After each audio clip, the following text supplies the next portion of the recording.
வாங்கி வந்து முத்தங்கொடுத்து சமைச்சு மச்சான தேட போறியா?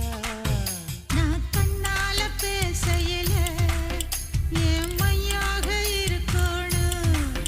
நீ முடிஞ்சிடும் சேலையில நான் சில்லறையா இருக்கணும்.